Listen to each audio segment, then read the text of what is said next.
पुंडलिकावरदे हरी विठ्ठल श्री ज्ञानदेव तुकाराम। पंढरीनाथ भगवान की जय। श्री नवनाथ महाराज की जय। श्री गुरुदेव दत्त वासुदेव हरी। श्री गणेशाय नमः। वक्रतुंड महाकाय सूर्यकोटि समप्रभा निर्विघ्नं कुरु मे देवं सर्वकार्येषु सर्वदा।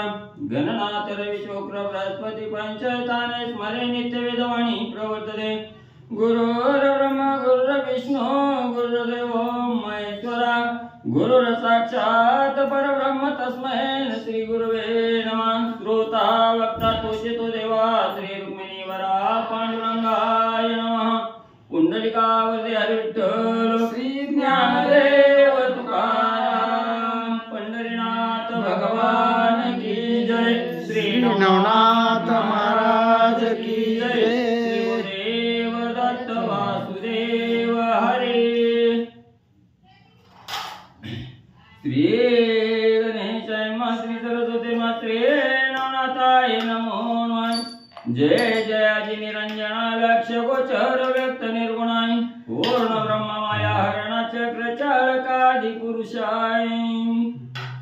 हे गुणातीता सर्वत्र भरिता सगुण रूप लक्ष्मी कांताय।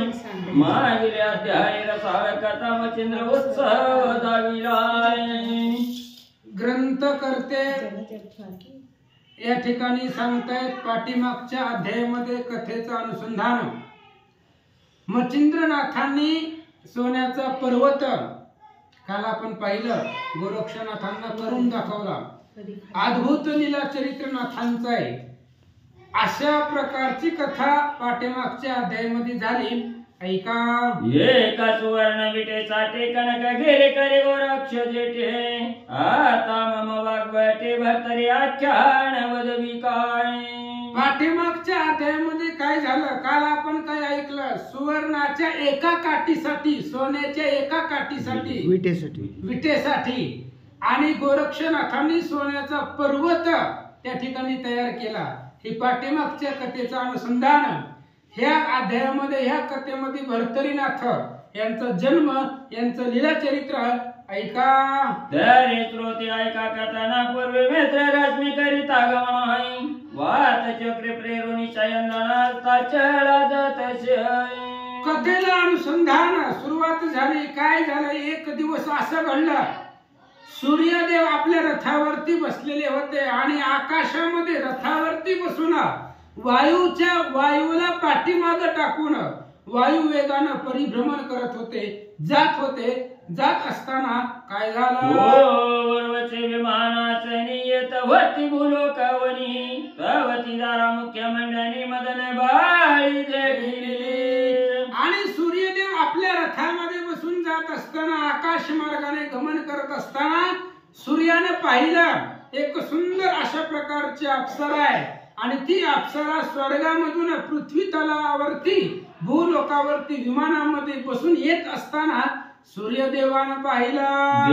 कदाचे पंचबाणी शरीर वेदले मित्रावरुणी। वेदताचे इंद्रिय स्थानी येऊनी रे आता जगटले। आणि त्या सुंदर असणाऱ्या अप्सरेला पाहिलं गेलं महाराज। आणि पाहिल्यानंतर सूर्यदेवाला कामाची वेदना झाली आणि सुंदर असणाऱ्या त्या अप्सरेला पाहिलं गेलं। काय झालं, जगताचे इंद्रिय रेत स्थान सोडून झाले विभक्त। विभक्त होता पतन करीत आकाशावनी पै झाले। आणि त्या असणाऱ्या अप्सरेला पाहिलं गेलं, सुंदर अशा प्रकारची लावण्य सरिता। आणि सूर्यदेव तिच्यावरती मोहित झाला आणि मोहित झाल्यामुळं त्याचा असणारा रेत पृथ्वी तलावरती आल्यानंतर आकाशावनी होताची पतन वाताने ते विभक्तपणाय। द्विभाग झाले मै कारण येवनी यादळले। सूर्यदेवाचा असणारा रेत त्या ठिकाणी आकाशामधून खाली येत होतं। वाऱ्याचा वेग आहे, वाऱ्याच्या वेगाने त्याचे दुभाग झाले, दोन भाग झाले आणि दोन्ही भाग कुठं पडले, ऐका। एक भाग लोमशास्त्र मायवणी पावला थेट उत्तमाय। गठे पडताची तनु उत्तम गस्तीची होती। आणि त्याचे दोन भाग झाले होते। एक भाग लोमश नावाचे ऋषी आणि त्यांच्या आश्रमामध्ये आश्रमाच्या समोर तिथं त्या ठिकाणी पडल्यानंतर त्यांच्यापासून महा असणारे तपोनिधी तपस्वी अगस्त्य ऋषींचा जन्म त्या ठिकाणी झाला. दुसरं कुठं पडलं ऐका. या परी दुसरा भाग तो कौलिक ऋषीच्या आश्रमाचा होय. येताची कैसा झाला वेगत्वाची श्रवण करत आहे. आणि सूर्यदेवापासून उर्वशीच्या काम भावने निमित्त जे सूर्यदेवाचं रेत येत होत ते कौलिक नावाचे ऋषी आहेत. आणि ते येत असताना काय आश्चर्य झालं ऐका. कौलिक देवणी पात्र भरतरे वेक्ष उद्देश धरुणी अंतरी निघता झाला सदन बाहेर वस्ती पर्यटन करावयाय. कौलिक ऋषींच्या हातामध्ये भरतरी नावाचं भिक्षेचं पात्र आहे. पाण्यातली नाव असते ना नाव त्या नावाच्या आकाराचं त्या ठिकाणी लाकडाचं ते पात्र बनवलेलं असतं भिक्षा मागायचं त्याला भरतरी म्हणतात. आणि ते हातामध्ये घेऊन कौलिक ऋषी आश्रमाच्या बाहेर भिक्षेसाठी जात असताना काय झालं. बरी कौलिक येताची बाहेर भरतरी ठेवणी माईवर बंद करिताच्या सदनद्वारे करिताळे देवनी. आणि त्यावेळेस कौलिक ऋषी बाहेर आलेले होते. ते भरतरी आश्रमामध्ये ठेवलं. भरतरी नावाचं पात्र ते आश्रमामध्ये ठेवलं. त्याला कुलूप लावलं. महाराज बाहेर आले. काय झालं ऐका. बरी भरतरी ठेवली अंगणात तो आकाशातून रेत त्यात येवली अकस्मात भाग एक आदळलाय. आणि सूर्यदेवाचं जे असणारं रेत आकाशामधून जमिनीवरती येत होता. कौलिक ऋषीने ते भरतरी नावाचं जे भिक्षेचं पात्र आहे ते अंगणामध्ये ठेवलेलं होतं. आणि ते असणारं रेत येऊन त्या भरतरी पात्रामध्ये पडला ऐका. तो इकडे कौलिक ऋषी टाळे देवनी ग्रहद्वाराशी येवनी पाय भरतरीशी तो रेक्त व्यक्त देखील. आणि इकडे असणारे कौलिक नावाचे ऋषी तपस्वी होते महाज्ञानी होते. त्यांनी ते भरतरी अंगणामध्ये ठेवलेलं पाहिलं ती पात्र आणि त्याच्यामध्ये त्यांना दिव्य अशा प्रकारचं रेत दिसलं. त्यांच्या लक्षामध्ये आलं ऐका. रेत व्यक्त देखताची पात्र अंतःकरणी विचारितो पवित्र चित्ती म्हणे वरुणी मित्र रेत सांडिले भरतरी. आणि ते असणाऱ्या पात्रामध्ये पाहिल्यानंतर ना कारण ऋषी मुनी तपानं आपल्या तपस्तेजानं समर्थ असतात. ज्यावेळेस पाहिलं त्याच वेळेस त्यांच्या लक्षामध्ये आलं की सूर्यदेवाचंच आहे. वरुण मित्र म्हणजे सूर्यदेव आणि त्याचंच हे असणारं रेत आहे असा विचार कौलिक ऋषी करतात. आता ध्रुवेला नारायण अवतार येईल कलित पूर्ण 301 सहस्र दिन वर्ष लोटली कलीची. आणि त्याच वेळेस लक्षात आलं महाराजांच्या कौलिक ऋषींच्या लक्षामध्ये आलं. त्यांना त्यांच्या ज्ञानानं कळलं की ध्रुवी नारायण नावाचे भगवंताचा अवतार याच्यामध्ये होणार आहे. यांचा जन्म याच्यामध्ये होणार आहे. आणि अशा पद्धतीने कलियुगाची अनेक वर्ष लोटून गेले. इतकी वर्ष कलीची गेली या ध्रुवेल नारायण अवतरेल भरतरी आहे. तरी आता भरतरी रक्षणीय ठेव आश्रमे तैशीच आहे. कौलिक ऋषींनी विचार केला एवढे वर्ष लोटल्यानंतर ना याच्यामध्ये ध्रुवी नारायणाचा अवतार होणार आहे. म्हणून ही जी भरतरी आहे ही भरतरी नावाचं पात्र आहे. याच आश्रमामध्ये आपण ठेवू असा विचार महाराज करतात.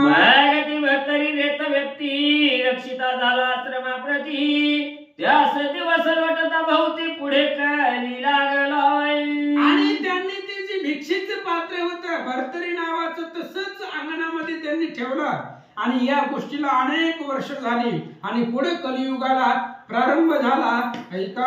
मग तो कौलिक ऋषी गुप्त विचारिता प्रगट देशी भरतरी नेवणी मंदिराच्या अशी गुहाद्वारी ठेवली. आणि मग त्यांनी विचार केला आणि ती असणारी जी काही भरतरी आहे भरतरी नावाचं जे पात्र आहे ते त्यांनी उचललं आणि एका लांब पर्वताच्या गुहेच्या कडेला गुहेच्या दरवाजाला ते पात्र ठेवलं म्हणतात. गुहाद्वारी ठेवली पात्र तो दृश्य विचार पवित्र होय. तो कली लोटता वर्ष 3 सहस्र 103 वर्ष होय. आणि महाराजांनी ती असणारं भरतरी नावाचं पात्र आपल्या आश्रमामधून उचललं लांब एका गुहेच्या समोर दरवाजाला ठेवले. आणि ते ठेवल्यानंतर ना अनेक 3000 वर्ष 3 सहस्त्र वर्ष लोटल्यानंतर पुन्हा त्या ठिकाणी असणारा भरतरींचा अवतार त्याच्यामध्ये होऊ लागला. ओ द्वारकाधीश अंश करून भरतरीत संचारला श्री द्रुमिल नारायण आहे. जीवित्व व्यक्त रेता कारण होताची वाढी लागलाय. आणि पुढे कलियुगाला प्रारंभ झाला, कलियुगाला सुरुवात झाली आणि भगवान श्री कृष्णाच्या इच्छेनुसार, कारण कोणतीही गोष्ट घडायची म्हटली तर देवाची इच्छा लागते आणि त्याच्या इच्छेनुसार द्रुमिल नारायण भगवंताचे अवतार त्या भरतरी पात्रामध्ये वाढू लागले. वाढी लागता दिवसेंदिवस पोतळाने गीत चाललेला विशेष आहे. पूर्ण भारताने सिद्ध झाला तो पुतळा आहे. आणि ते असणाऱ्या भरतरी नावाच्या पात्रामध्ये असणारा ध्रुमी नारायण यांचा असणारा देह त्या ठिकाणी हळूहळू वाढू लागला, गर्भ वाढू लागला आणि बघता बघता 9 महिने पूर्ण झाल्यानंतर सुंदर अशा प्रकारची लेकराची मूर्ती त्या भरतरी पात्रामध्ये तयार झाले. वाढी लागता मधुबाळ 9 मास लोटता गेला काळ. परी तो देह होता तुला भरतरी पात्र भंगले. आणि ज्या वेळेस ते असणारे लेकरू त्याच्यामध्ये गर्भ वाढू लागला, त्या भरतरीमध्येच हळूहळू 9 महिने पूर्ण भरल्यानंतर ते असणारा गर्भाचा देह तयार झाला पुतळा. आणि तो पुतळा मोठा होऊ लागला. जसा जसा पुतळा मोठा झाला तसं ती भरतरी नावाचं पात्र त्याचे 2 भाग झाले असं सांगतात. बहुत दिवसांचे पात्र साधन झाले होते कुजटपण आहे. त्यात पर्जन्य काळी कडे उन्हा पर्वत कोसळता लोटले आहे. आणि ते पात्र गुहेच्या दाराला महाराजांनी ठेवलं होतं आणि अनेक वर्ष ते भरतरी पात्र तिथंच होतं आणि त्याच्यामुळे ती कुजट झालेलं होतं, जुनं झालेलं होतं. आणि भरतरींचा जसा त्या ठिकाणी पुतळा त्याच्यामध्ये वाढू लागला तसं ते दुभंग पावलं. आणि त्याच वेळेला पर्वतावरून वादळाच्या निमित्ताने एक दगड मोठा असणारा त्या भरतरीवरती कोसळला. काय झालं? कोसळता परी एक पाषाण गडबडी तपातला ते स्थान आहे. परिपावताची पात्र अशी जगला भरतरी भंग पावली. आणि वाऱ्याच्या वादळाच्या अवघानुसार ते असणारा पर्वत एक दगड त्या जमिनीवरती ठेवलेल्या भरतरीवरती पडला आणि त्याच्यामुळे ती असणारी जी भरतरी ती दुभंग पावली गेली असं सांगतात.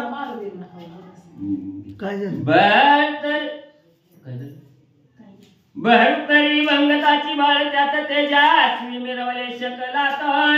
मग शिकेचे मोहर व्यक्त तेही एकांग झाले. आणि तो असणारा दगड त्या भरतरी नावाच्या पात्रावरती पडल्यानंतर ते भरतरी पात्र दुभंग पावलं. त्याचे 2 तुकडे झाले आणि तुकडे झाल्याबरोबर त्याच्यामधून तेजस्वी असणारं बाळ त्याच्यामधून बाहेर निघालं. आणि त्याच भरतरीला एक मवाळ लागलेलं होतं आणि मवाळानं ते मध ठेवलेला होता आणि त्या मधाच्या जीवावरती ते लेकरू वाढू लागला. मग त्यात निर्मळपणी बाळ विरक्त मिरवू लागले स्वते जात आहे. जायचे आब्र वेगळे होता दीप्त निर्मळपणी मिरवत असे आहे. आणि भरतरी त्या ठिकाणी कसा वाढू लागला, त्याला ती मवाळाचा जी मध होता तो मधाच्या सहवासानं किंवा मध प्राशन करून तो असणारा त्या ठिकाणी मूर्ती तयार झाली असं सांगतात. ते रावल्या जैसे जीवन तळा व्हायचले गडुळपण आहे.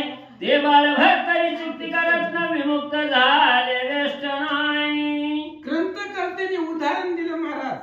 पाणी ढवळावं, ढवळलेलं पाणी शांत झाल्यानंतर गाळ जो असतो तो तळाला राहतो आणि वरती स्वच्छ पाणी दिसतं. तशा पद्धतीने ती भरतरी नावाचं पात्र दुभंग पावलं आणि त्याच्यामधून तेजस्वी असणारं दैदिप्य बाळ त्या ठिकाणी सगुण मूर्ती दिसू लागले. शब्द झाले अतिने त्याने करणे मक्षिकाच्या हात भय पावनी पळाले. मगाशी सांगितल्या पद्धतीने पर्वतावरून एक दगड कोसळला आणि त्याचा भयंकर आवाज झाला आणि त्या आवाजाने जी मधमाशा त्या भरतरी पात्रावरती बसलेल्या होत्या त्यांना आवाजाची भीती वाटली आणि तिथून त्या माशा निघून गेल्या. एकीकडे एकटे बाळ शब्द रुधनी करी कोल्हाळाय. ते चळे कुरुंग मेळ ठाया ठाई पातळाय.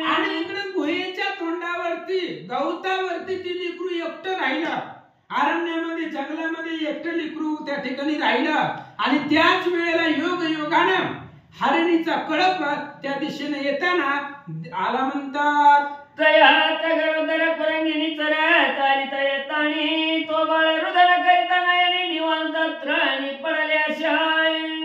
आणि अनेक हरिणींचा असणारा कळप त्याच रस्त्यानं अचानक येत होता. त्या कळपामध्ये एक हरिणी गर्भिणी होती आणि तिने त्या ठिकाणी सगळ्या हरिणींनी पाहिलं की एका गवतावरती लहान लेकरू रडत असताना पाहिलं. तयारी या पाठत्राण दिशे माहित्या तई बाळ चवळ प्रवाही सरत येता हरणीचा ढाळी प्रसूत झाली बाळ पही. आणि ती लेकरू ज्या ठिकाणी बसलेलं होतं, गवत होतं, खाली हिरवगार गवत होतं आणि त्या गवतावरती ते असणारी लेकरू होतं. हरिणींचा कळप आला. एक हरिणी जी गर्भवती होती ती त्या लेकराच्या जवळ आल्यानंतर प्रसूत झाली आणि 2 पिल्लं त्या हरिणीला झाले. प्रसूत होत बाळे दोन्ही झाली आता कुरंगिनी हो न मागे पाय पडतोनी तो 3 बाळे देखिली. आणि हरिणीनं पाहिलं, हरिणी प्रसूत झाल्यानंतर तिनं त्या ठिकाणी पाहिलं तर 2 लेकरं बाळच त्या हरिणीची होती आणि परत माग पाहिलं तर 3रंही लेकरू तिला दिसलं. हरिणीला वाटलं हीच आपलं लेकरू आहे, म्हणजे आपल्याला 3 लेकरं झाली, पाडस झाली असा समज त्या हरिणीचा झाला. माझीचं बाळे त्रिवर्ग असती ऐसा भास ओढविला चित्ती मग जीव लावली तया प्रती चाटोनी घेतले असे. हरिणीचा स्वभाव आहे महाराज, एक आईचा स्वभाव आहे. हरिणीला वाटलं की माझंच लेकरू आहे, कारण तिनं त्या ठिकाणी पाहिल्यानंतर तिला 3 दिसली आणि तिने विचार केला हे सुद्धा लेकरू आपलेच आहे, म्हणून त्या असणाऱ्या लेकराला जिभेनं ते हरिणी मायेनं चाटू लागले. तो खरतरपणी दोन्ही पाळचे तिथे आहे संध्या अवसरी झगटली समात्या परी हे बाळ परी तो खडतरपणी दोन्ही पाळचे तिथे संध्या अवसरी झगडली स्तनाते आहे परी हे बाळने पानाचे स्तन कवळावे कैसे ते आहे. आणि हरिणीने 2 पाळसांना त्या ठिकाणी जन्म दिल्यानंतर ना आता 2ही पाळस हरिणीची होती, त्यामुळे हरिण जवळ आल्याबरोबर ती तिला पिऊ लागली. पण हे असणाऱ्या लेकराला काहीच लक्षात येत नव्हतं, कळत नव्हतं असं सांगतात. मग ते कुरंगिनी लोटोनी पाडाचा चौकडे ठेवणी चौपदास आहे मग वत्सलो निळा विकासाचा मुख त्यांचे थानाशी. आणि मग हरिणीने विचार केला हे आपलंच लेकरू आहे, भेद का नाहीये, कारण त्या लेकराला काही कळत नव्हतं, मानवाचं लेकरू होतं ते. त्याच्यामुळे हरिण त्याच्या जवळ गेली आणि त्याचं मुख आपल्या स्तनाला त्या हरिणीने लावलं. म्हणतात आईचे लोटता काही एक दिवस तो ते रांगू लागले मैच आहे मग ते मृगी लावली तमासा संगोपन करीत असे. हळूहळू कालांतराने काही दिवस निघून गेले. त्याच वनामध्ये, त्याच अरण्यामध्ये, त्याच गवतावरती हे असणारं लेकरू वाढू लागलं, लहानाचं मोठं होऊ लागलं असं सांगतात. आईच्या करुणीस्तन पाणी नित्य पाहिली ती कुरंगिनी आपुले मुक्तीची जीव लावणी करीत शाळण शरीराशी. आणि ते असणाऱ्या लेकराला हरिणी नित्य पाजत होती, रोज आपले असणारं स्तनाचं दूध त्या लेकराला पाजत होती, त्याच्या अंगावरनं आपल्या जिभेनं त्या ठिकाणी सर्वांगाने हळत होती असं सांगतात. वाडसे ठेवून येता स्थानी चढू जाताच्या विपिनी हरिणी घरोघरी येताच्या परतोनी जाई पाजुनी बाळाते आई. आणि ती लेकरू तिथंच होता, लेकरू कुठं हल्लं नाही. हरिणी जात होती, आपला चारा वगैरे खात होती, पण परत वेळोवेळेला माघारी येत होती आणि ते असणाऱ्या लेकराला हरिणी पाजत होते. आईच्या करिता संगोपन वर्ष लोटली तयाचे 2 आई मग हरिणामध्ये जाऊन पत्रे भक्षी वृक्षांची. आणि ते लेकरू जन्मल्यापासून हळूहळू त्याच जंगलामध्ये, त्याच वनामध्ये वाढू लागलं. पाहता पाहता ते असणारे लेकरू 2 वर्षाचं झालं आणि वनामधली जनावर, पशु पक्षी जे खातात झाडाची पानं वगैरे तेच ते लेकरू भक्षण करू लागला. परीच्या वनचरांच्या मेळी विचारिता सावध भाषा सकळी स्पष्ट होऊन त्या मंडळी त्या समान बोलत तशी आहे. आणि लेकरू त्या पक्ष्यांच्या कळपामध्ये त्या असणाऱ्या मृगीच्या हरणाच्या वनचराच्या सहवासामध्ये आल्यामुळं त्या जंगलातल्या प्रत्येक जीवाची भाषा त्या लेकराला कळू लागली महाराज. कारण जन्मल्यापासून ते जंगलामध्ये होतं, त्याच्यामुळं हत्ती असेल, वाघ असेल, कोल्हा असेल, कोणताही जीवजंतू राहू द्या, प्राणी, त्या प्राण्याची भाषा त्या लेकराला समजायला लागले. हस्ती वर्ग गाई म्हशी लागर जंबो कलांडगे हरिण भयंकर आहे. शार्दूळ रोही गेंडा सांबर भाषा समजे सकळांची. आणि त्या असणाऱ्या लेकराला अरण्यामध्ये जन्मल्यापासून राहिल्यामुळं हत्ती असेल, लांडगा असेल, कोल्हा असेल, बैल असेल, कोणताही प्राणी, जंगलामध्ये वनामध्ये राहणारा प्रत्येक प्राणी आणि त्या असणाऱ्या प्राण्याची भाषा या लेकराला येऊ लागले. सर्प किडे मुंगी पाळी पक्षी यांची बोली सगळी. दैशाची कोकणी उत्तर पावली देतात सकळांशी. त्या लेकराला वनामध्ये राहिल्यामुळे साप, किडा, मुंगी, माशी सगळे जेवढे जेवढे मुकी प्राणी आहेत, जेवढे जेवढे वनामध्ये राहणारे जीवजंतू आहेत, त्या सगळ्यांचीच भाषा या लेकराला समजू लागले. आईची या परिवनाचर रंगणी प्रत्यक्ष अवतार विचारे कानणी. जिकडे जिकडे जाय हरिणी तिकडे तिकडे जात शाई. अशा पद्धतीनं ते असणारे लेकरू वनामध्ये वाढू लागलं. बघता बघता आज 2 वर्षाचं झालं आणि हरिणी जिकडं जिकडं जाईल तिच्या पाठीमाग ते लेकरू धावत होत. असं त्याचं संरक्षण वनामध्ये होऊ लागलं. आईचे 5 वर्ष पर्यंत हरणी मागे तो हिंडत आहे. तो एका दिवशी चरत हरणी आली तय मार्गे. आणि आता लेकरू ते 5 वर्षाचं झालं, म्हणजे जन्माईच्या आधीपासून 5 वर्ष, जन्मल्यापासून 5 वर्ष त्याच वनामध्ये राहत होता, हरिणीच्या पाठीमाग जात होत. आणि एक दिवस हरिणीच्या पाठीमाग ती लेकरू येत असताना काय घडलं? कानणी चरता मार्गे नेटे तो बाळी आला ते वाटे हाय. तो मार्गी सहस्र पुरुष भाट मग त्या वाटेती येती. आणि एक दिवस असं घडलं की हरिणी जिथं जिथं चरायला जात होती ती लेकरू ती हरिणीच्या पाठीमाग जात होत. आणि त्याच दिशेनं त्याच वाटेनं एक 1000 असणारी भाट व्यक्ती त्या रस्त्यानं येताना दिसले. त्या भाटा जयसिंग नाम कांता रेणुका सुमत्यमाय. परी उभयतांचा एक नेव एकाची ती वर्तती. आणि त्या हजारो भाटामध्ये एक व्यक्ती, त्याचं नाव जयसिंग होता आणि त्याच्या पत्नीचं नाव रेणुका होतं. दोघही पती पत्नी होते. संसारामध्ये प्रेमाने वागत होते. कधीही कोणाविषयी द्वेष नाही, मत्सर नाही, आनंदाने ते संसार करत होते असं सांगतात. वर्तती परी कैशी आलोटी शत्रू मित्र ऐक्य दृष्टी. ही धनाद घातक मोहपोटी समानाची वर्तत शाई. ती दोघं एवढी संसारामध्ये आनंदाने राहत होती महाराज. पती पत्नी होते, पण सगळ्या जीवसृष्टीवरती एकच माया त्यांची होती. धन देणाऱ्या विषयी सुद्धा प्रेम होता आणि मारून लुटून धन देणारा जो व्यक्ती आहे त्याच्यावरही तेवढाच जीव होता. जेवढा शत्रूवरती तेवढाच मित्रावरती. अशा पद्धतीने ते संसारामध्ये वागत होते. धन्याय पुरुष कांता प्रपंच राहती वर्तत असत आहे. तो सहज त्या मार्गे येतात तया ठाई पातळी.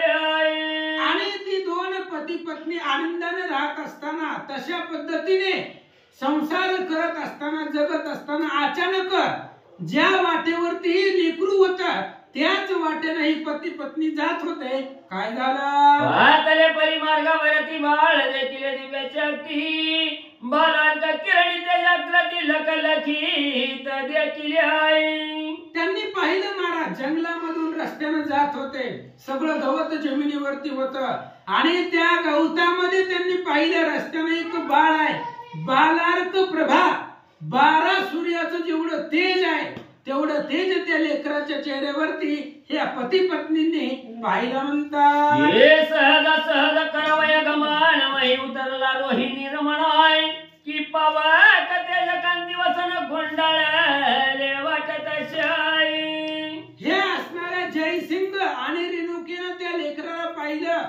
किती स्वरूप होतं महाराज त्याचं. अचानक चंद्रच मूर्तिमंत उतरावा किंवा अग्नीसारखं वस्त्र लाल भडक दिसावं, तेज मूर्तिमंत तेवढं तेज त्या लेकराच्या चेहऱ्यावरती दिसू लागला.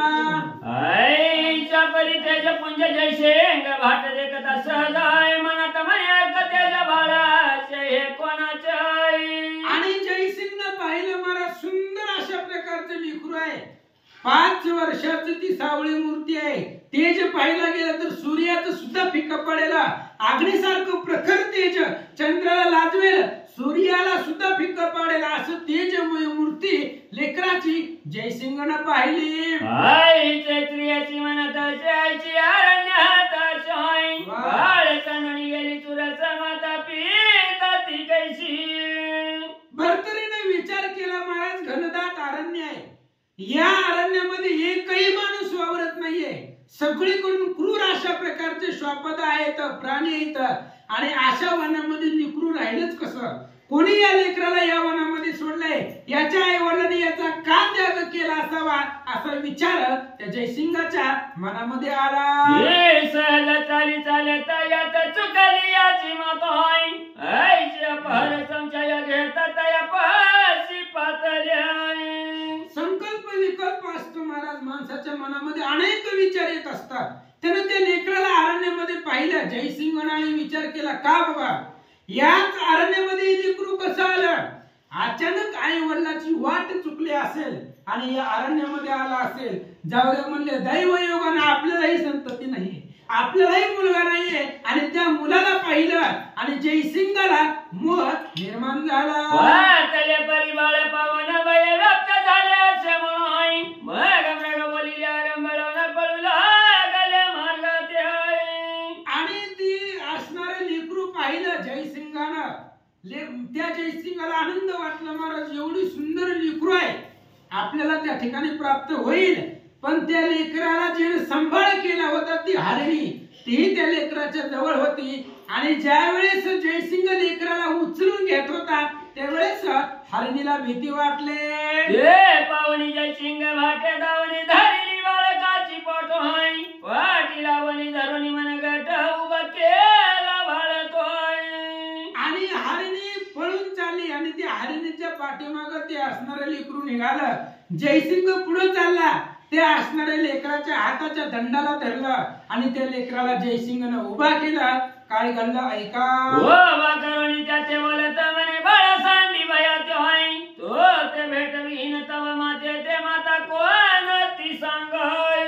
आणि जयसिंगानं त्या लेकराच्या दंडाला धरलं. महाराज 5 वर्षाचं लेकरू होतं, सुंदर होतं, गोमट होतं. मग अशी वर्णन केलं, सूर्यासारखं प्रखर तेज होतं. अशा पद्धतीचं दैदिप्यमान मूर्ती पाहिली. आणि मग जयसिंगाने विचारलं, म्हणले बाबा तू कोण आहेस, कुठला आहेस, तुझ्या आई वडिलांचं नाव काय सांग, तुझ्या आई वडिलांना तुला भेटवतो असं बोलू लागले. परी ते कुरंगबाचे करुणा रंबळताच्या छंद करुणाई नेत्र लोटल्या भर जीवन मारी हरणी ते आहे. आणि हा जयसिंग जो बोलत होता, आवाज कमी करायला इथली थोडा फुल झाला.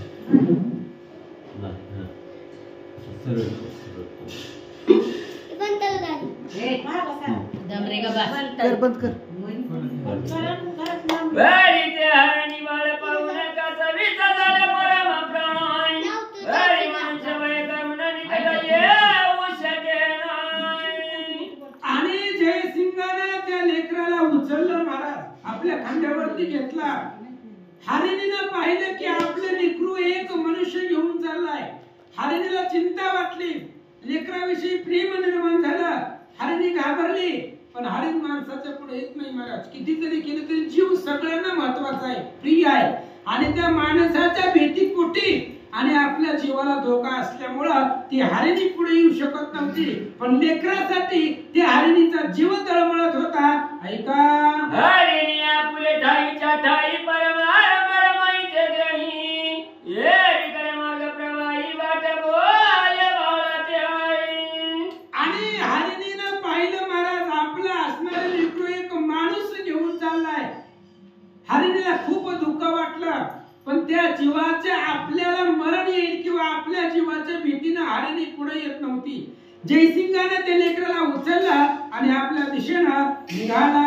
मानेवरचा व्यर्थ काढण्याची पण माता पिता आहे तुझशी सोडून गेली अरण्याची तरी भेटावं तुझं ताई. आणि ते असणाऱ्या जयसिंगाने लेकराला बोलायला सुरुवात केली. बाबा बोल काहीतरी, कुठलं आहे तुझं नाव, काय आहे, गाव काय आहे, आई वडील कोण आहे, बोल, तुझ्या आई वडिलांना मी आता भेट घडवून देतो, काहीतरी सांग. असा जयसिंग लेकराला बोलू लागला. बरी पुरंद भाषा करून वेद कलिकारी उदय मग भाषामध्ये हे वाचा हिरमुख स्तंभ वाटत अशाय.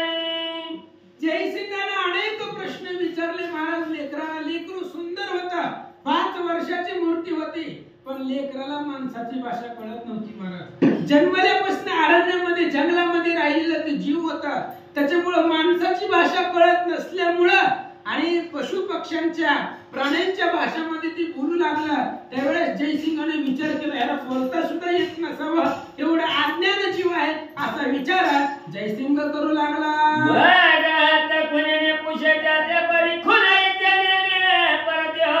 मग जयसिंग म्हणे आपुले मनाचे परमाज्ञानी हे बाळक.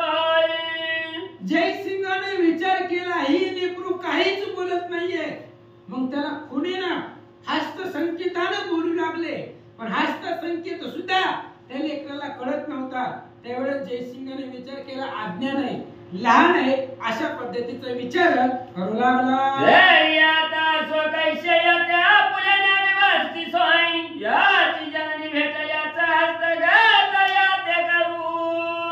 जयसिंगाने केलेला विचार साहजिक आहे महाराज. त्याने विचार केला, अरण्यामध्ये जर लेकरू राहिलं तर मोठे मोठे श्वापदे पशु पक्षी प्राणी येतील, लेकराला धोका येईल, वनामध्ये ठेवणं चुकीचं आहे. म्हणून विचार केला, या लेकराला घेऊन जाऊ आपल्या घरला, आणि उद्या जर याचे आई वडील हुडकत आले तर आपण त्याचे स्वाधीन करू, असा विचार जयसिंगाने केला. विचार करून मनाशी उचलून घेतला स्वकंदाची बरी तयार मिळून हरणीची पाचारी जयसिंगाने मनामध्ये विचार केला, लेकराला उचललं, आपल्या खांद्यावरती घेतला आणि निघाला. आणि ज्या वेळेस तिथून जयसिंग निघाला त्यावेळेस लेकरू ते हरणीला त्यांच्या भाषेमध्ये प्राण्यांच्या भाषेमधून बोलवू लागला. काही जयसिंगाचे माहित नाही, दैशवाहुनी मार्ग प्रवाही घेऊन जात बाळकाय. ती लेकरू आपल्या प्राण्याच्या भाषेमध्ये आपल्या आईला बोलवत होतं महाराज, पण जयसिंगाला कळत नव्हतं. प्राण्याची भाषा काय कळते आपल्याला, काय कळते प्राणी काय बोलते, काही कळत नव्हतं. त्या लेकराला माणसाची भाषा कळत नव्हती, आणि ती लेकरू जे बोलतंय ते जयसिंगाला कळत नव्हतं. जयसिंगाने खांद्यावरती घेतला आणि लेकरू घेऊन निघाला. बरी त्या बाळकाची घेऊन जातात या हरणीची ताई सव्या वेडा भवता घेऊन हंबरला मारित अशाय. शेवटी आईचं काळीज आहे महाराज. प्राणी असू द्या, जीवजंतू असू द्या, कुणी असू द्या, आईचं काळीज आहे. ज्या वेळेस ती लेकरू जयसिंग घेऊन चालला, हरणीला खूप दुःख वाटलं, आणि त्या जयसिंगाच्या पाठीमागं पुढं ती हरिण करू लागलं. तिथं धावू लागलं, पडू लागलं, पुन्हा उठून चालू लागलं. अशा पद्धतीची अवस्था त्या हरिणीची होऊ लागले.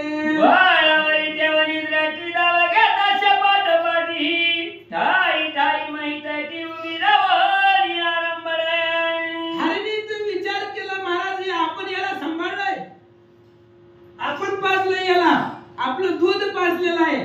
त्याच्यामुळे हरिणीला चिंता वाटली. हरिणी त्या बाळासाठी रडू लागली, धावू लागली, पडू लागली, हंबरण्या फोडू लागली, आणि जयसिंगाचा पाठलाग ती हरिणी करू लागली.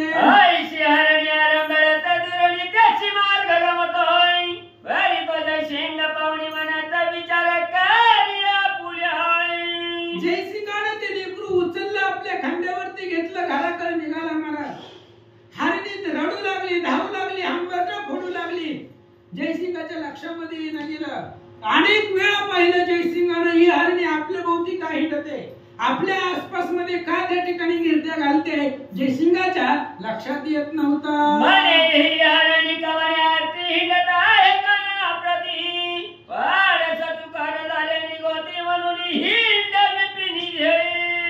जयसिंगाने विचार केला, महाराज ही हरिणी काय या वनामध्ये हिंडते, आपल्या परिसराभोवती काय हिंडते, का आक्रोश करते, का ओरडते. नंतर त्याच्या लक्षामध्ये असा त्यानं तर्क केला, असं घडलं असावं, हे हरिणीचं पाडस याच वनामध्ये कुठंतरी हरवलं असावं आणि आपल्या पाडसाला शोधण्यासाठी ती हरिणी हंबरडा फोडते असं जयसिंगानं विचार केला. परिचिती भाषा वाचून गमन करीता शमारवासय गमन करीता स्वग्रहाचा वस्तीचा जवळ पोहोचलाय. जयसिंगाने त्या असणाऱ्या लेकराला खांद्यावरती घेतला, अनेक विचार रस्त्याने केला आणि मार्गक्रमण करत करत आपली जिथं वस्ती होती त्या वस्तीमध्ये त्या लेकराला घेऊन आला. भागती वस्ती पावनी हरिणी विपिनी गेली निराशापणी वारी ठाई ठाई उभी रावणी हंबरडा मारे आक्रोशाई. हरिणीला खूप दुःख वाटलं. महाराज 5 वर्ष आपण या लेकराला सांभाळलंय, या वनामध्ये आपलं दूध पाजलंय, त्याच्यामुळे त्याच्या वस्तीपर्यंत ती हरिणी पाठीमाग आली. शेवटी माणसामध्ये हरिण येत नसतं. एक माणसाची वस्ती पाहिली, अनेक घरं पाहिली, हरिण घाबरलं जीवाला. हरिणी तिथून निघून गेली, निराश झाली, तिला दुःख वाटलं. इकडे आता जयसिंगाचं आणि त्या लेकराचं काय झालं ऐका. जयसिंग भाट येता ग्राम झाला प्रविष्टय बाळ व कोणी कांदे सुभाट वस्ती फिरू पातळाय. आणि तो असणारा भाट होता, गावामध्ये गस्त घालणं त्याचं काम होतं, त्याचा तो असणारा त्या ठिकाणी नित्यक्रम होता. घरला आला, रेणुका नावाची पत्नी आहे, त्या पत्नीमध्ये पत्नीच्या हातामध्ये ती लिकरू दिला आणि गावामध्ये गस्त घालण्यासाठी, फिरण्यासाठी, फेरी मारण्यासाठी तो भाट निघून गेला. सकाळवस्तीची भेट फिरून पुन्हा शिबिला येता शपथ नाही आईच्या थोडी सवय लागत हरणीची विसर पडलाय. आणि इकडे त्या ठिकाणी असणारा सकाळवस्तीची भेट फिरून पुन्हा शिबिला येता शपथ नाही आईशे करिता मास 3 लोटोनी गेल्या वस्तीशी. आणि ती असणाऱ्या जयसिंगाने लिकरू आपल्या घरामध्ये आणला. आता ते लिकरू घरामध्ये वाढू लागलं. 5 वर्ष अरण्यामध्ये जंगलामध्ये राहिलेलं लिकरू आज घरामध्ये वाढू लागलं. तो जयसिंग जात होता गावामध्ये, फिरू मारून परत माघारी येत होता. असं करत करत करत 3 वर्षाचा कालावधी निघून गेला, 3 महिन्याचा कालावधी निघून गेला.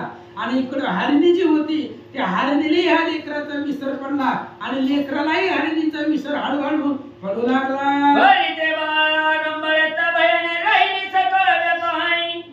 थोडी थोडी सवय लागत हरणीचा विसर पडलाय. आणि ते असणारे लेकरू आपल्या इकडे घरामध्ये जयसिंगाच्या घरामध्ये खेळू लागलं, रांगू लागलं. आणि त्या लेकराला सुद्धा अनेक दिवस झाल्यामुळे त्या जंगलातला हरिणीचा विसर हळूहळू पडू लागला.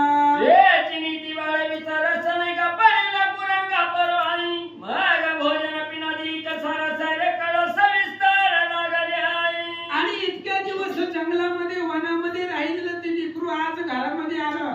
3 महिने घरामध्ये राहिल्यानंतर त्याला ते हरिण विसरून गेला.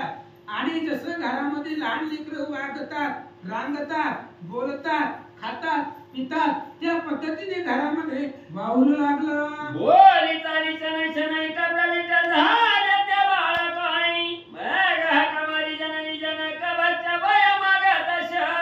आणि ती लेकरू आपण पाहिलं महाराज 5 वर्षाच्या लेकराला बोलता येतं, 5 वर्षाच्या लेकराला मागता येतं. आणि ती असणारं लेकरू घरामध्ये वाढू लागलं, हळूहळू रांगू लागलं. झालं मोठं झाल्यानंतर आईला जेवण मागू लागलं. अशा प्रकारचं भरतरी घरामध्ये वाढू लागलं.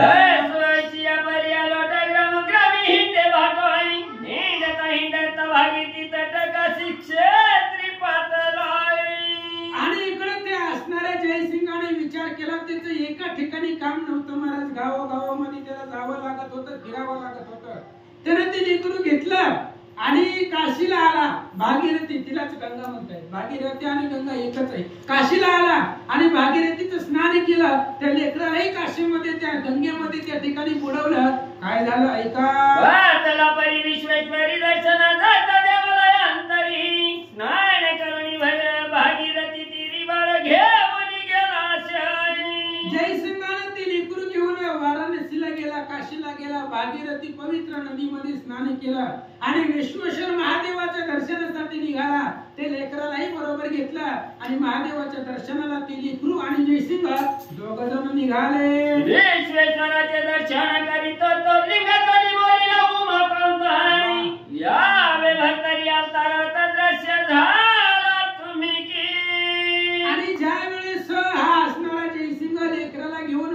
महादेवाच्या दर्शनाला गेला काशी विश्वेश्वराच्या मंदिरामध्ये. लिंगरूपी असणाऱ्या पिंडीच्या समोर गेल्यानंतर त्या पिंडीमधून आवाज आला आणि प्रत्यक्ष महादेवाने भरतरीचं स्वागत केलं. पिंडीमधून आवाज निघाला आणि यावेळी भरतरी आपलं स्वागत आहे असं त्या असणाऱ्या पिंडीमधून आवाज जयसिंगानं ऐकला. ऐकून नमस्कार करीता शब्द उदय झाला बोलतोय, त्याचे ते शब्द सहजतच जयसिंग ऐकले. ज्यावेळेस जयसिंग त्या लेकराला घेऊन महादेवाच्या पिंडी समोर विश्वनाथाच्या समोर गेल्यानंतर ना पिंडीमधून आवाज आला आणि तो आवाज जयसिंगानं ऐकला. काय विचार मनामध्ये आले ऐका. तो मनात करी विचार हे करीता नमस्कार हाय, शिवलिंग बोल्या ती मधुर भरतरी आईशे मनोनी. जयसिंगानं निरीक्षण केलं महाराज, कारण जयसिंगाने याच्या पाठीमागेही विश्वनाथांचं दर्शन घेतलं होतं, महादेवाचं दर्शन केलं होतं. पण ज्या वेळेस भरतरीने त्या असणाऱ्या लेकराने हात जोडले पिंडीला महादेवाला, त्यावेळेस महादेवानं त्याचं स्वागत केलं आणि भरतरी म्हणून त्या लेकराला महादेवानं हाक मारली. ही वाक्य जयसिंगानं ऐकलं. जरी आहे कोण धरदक्ष स्वर्गवासी आहे प्रत्यक्ष आहे, परिप्रारब्ध योगी आम्हा लक्ष प्राप्त झाला वाटत असे आहे. जयसिंगाने विचार केला महाराज ही काही लेकरू सामान्य नाहीये. अहो जन्मल्यापासून 5 वर्ष अरण्यामध्ये राहिलं म्हणजे काही सामान्य जीव आहे का? आणि ज्या लेकराचं स्वागत महादेवाने करावं, महादेवाने ज्याला हाक मारावी ती लेकरू काही सामान्य आहे का? एक स्वर्गातला पुरुष असेल किंवा दिव्य भगवंताचाच अवतार आहे असा विचार जयसिंगाने केला. जय सदारिद्रिया बंधूचा गट चालता देवट आहे, देवी आम्हाला चोकट प्राप्त झाले दैव योग आहे. जयसिंगाच्या मनामध्ये विचार आला महाराज एखादा दरिद्री गरीब माणूस रस्त्याने चाललेला असावा आणि त्याला द्रव्याचा हांडा सापडावा, त्याच्या पायाला लागावा.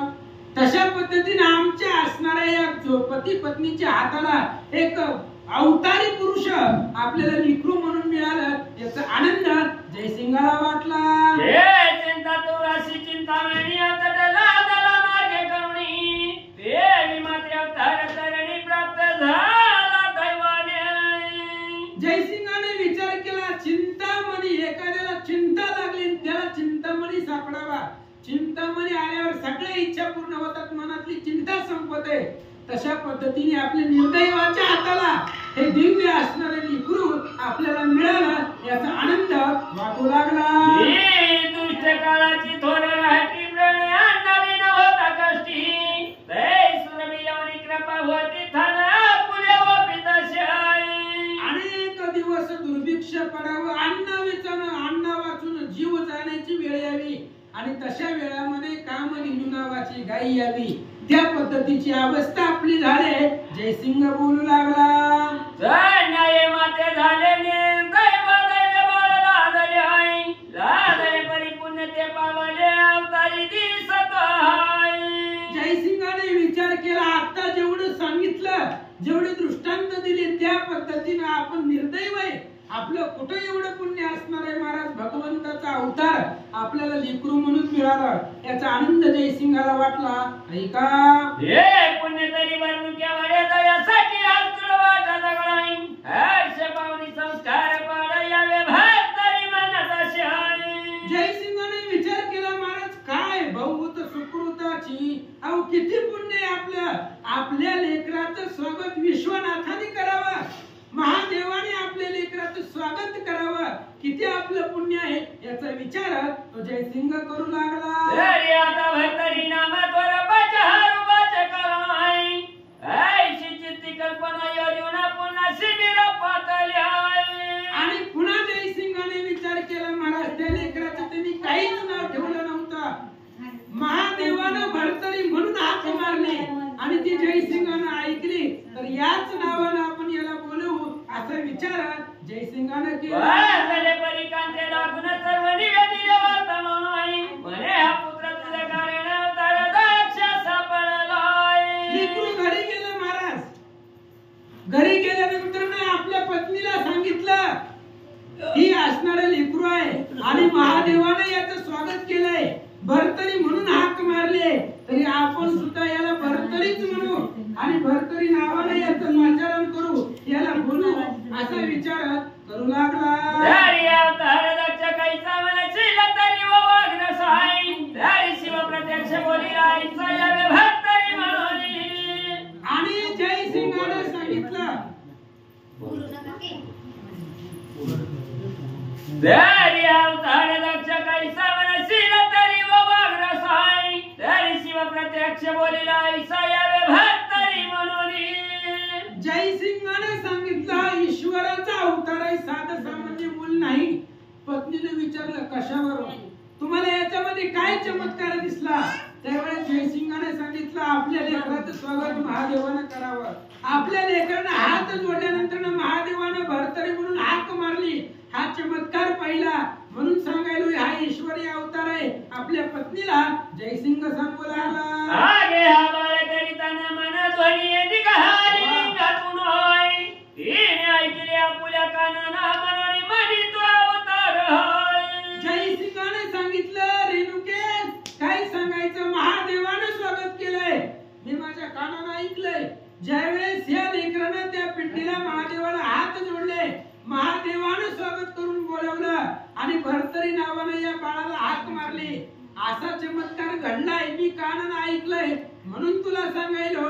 जयसिंह बोलू लागला, तरी आता ये ध्वनी याते भरतरी ऐशा नामने इच्छितोय, पाचरण्यांतर भूत पालन करीत वाचे. आणि मग जयसिंहाने सांगितलं, महादेवांचा आदेश आहे, महादेवानंच याला भरतरी म्हणून बोलवलंय, तरी आपण सुद्धा याचं नाव भरतरीच ठेवायचं आणि भरतरी हे नाव ठेवून याचं संगोपन करा असं रेणुकेला जयसिंह सांगू सांगोनी कोईवती टाकली गेला फेरी प्रती, फेरी श्रोत्याची ती कल्पना घेते शिव का बोलिला भरतरी. आणि जयसिंहाने सांगितलं, लेकरू रेणुकेच्या हातामध्ये दिला आणि तो असणारा जयसिंह गावामध्ये फेरी मारायला गेला. पण ग्रंथकर्त्याला वाटलं, कारण ग्रंथकर्त्याचं बारीक लक्ष असतं, ऐकतोय का नाही माणूस, श्रोता ऐकतो का नाही. मग महादेवानं याला भरतरीच नावानं का हाक मारली. ग्रंथकर्त्यांच्या मनामध्ये प्रश्न आला, श्रोत्यांना असं वाटेल की महादेवानं याला भरतरी नावानेच का हाक मारली. याचंही कारण सांगतो, ऐका. भरतरीचे वचन किंमत बदला उमर म्हणून होय, तरी तो भरतरी तपावला जन्म म्हणून शिव बोलिला शाय. श्रोत्यांना असं वाटेल महाराज, कारण श्रोत्यांच्या मनामध्ये कोणतीच शंका राहू नये. कदाचित श्रोत्यांना ऐकणाऱ्याला असं वाटल की महादेवानं विश्वनाथानं भरतरी म्हणून का हाक मारली.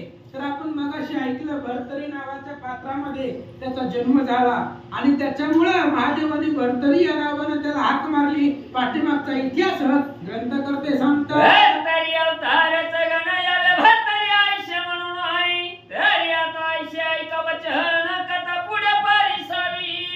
आणि ग्रंथकर्ते सांगतायत अशा पद्धतीने भरतरी पात्रामध्ये त्याचा जन्म झाला त्या लेकराचा आणि त्याच्यामुळे महादेवाने भरतरी नावाने हाक मारली. ही झालं श्रोत्यांच्या शंकेची निरसन. आता पुढे या भरतरीचं काय झालं ऐका. जय सिंह रेणुकेची सांगणी वर्तमान ती अशी, भरतरी नावानंदेची पाचारी उभयत आहे. इकडं जयसिंहाने सांगितलं, लेकरू पत्नीच्या हातामध्ये दिला, नामकरण ठेवलं. जे महादेवानं नाव विचारलं बोलवलं त्याच पद्धतीने भरतरी नाव ठेवलं आणि भरतरी नाव ठेवून त्या लेकराचं संगोपन रेणुका करू लागले. या उभयतांच्या जठरांतरी संतती नशा संसार विहारी, मनोनी स्नेहाची मोहित लहरी बोलली असे तयाते आहे. आणि मग जयसिंह आणि रेणुका पती पत्नी होते महाराज. कसं वागत होते मगाशी सांगितलं, लग्न झाल्यापासून त्यांच्या घरात भांडणच नव्हते महाराज, आनंदाने संसार चालू होता. आणि असं जगत असताना त्यांना संतान नव्हतं, त्यांना लेकरू नव्हतं आणि भरतरी नावाचं लेकरू त्यांच्या पदरामध्ये पडलं. आईचं प्रेम ते रेणुका त्या लेकराला देऊ लागले. सण वचन भजन पाना देती करीती भाऊला आलोय, बाळ खेळताना पाहून हर्षयुक्त होती ते. आणि त्या लेकराला रेणुका नित्य वैसवनी अंकी चुंबन घेत शेलाला अंकी, नाना पदार्थ मागितले की आणून देती उभयत आहे. लेकरू घरामध्ये आहे. अनेक वर्षांना दैवयोगानं आपल्याला संतती मिळाले, नशिबाने मिळाले. घरामध्ये लेकरू आनंद वाटू लागला. लेकरू जे मागल, जे आपल्या आईला मागल ते आई आणून देत होती. कारण आईचे लेकराचा इच्छा पुरवण्यामध्ये आईला आनंद होत असतो आणि तीच लेकराचं संगोपन ती माता करू लागल्या. सनवसन वजन पाण्याची करीती भाऊला आलो नाही. बाळ खेळताना पाहून हर्षयुक्त होती ते आई. आणि मग त्या लेकराला मांडीवरती झोपवायचं, त्याला आपल्या कुशीमध्ये घेऊन त्या ठिकाणी झोपवायचं, आपलं स्तनपान करायचं, मागल ते आणून द्यायचं. आणि लेकरू ज्या वेळेस आनंदानं राहत असेल, हसत असेल, खेळत असेल, तोच आनंद पाहून रेणुकेला आनंद वाटू लागला. पुंडलिका वंदे आई विठ्ठल.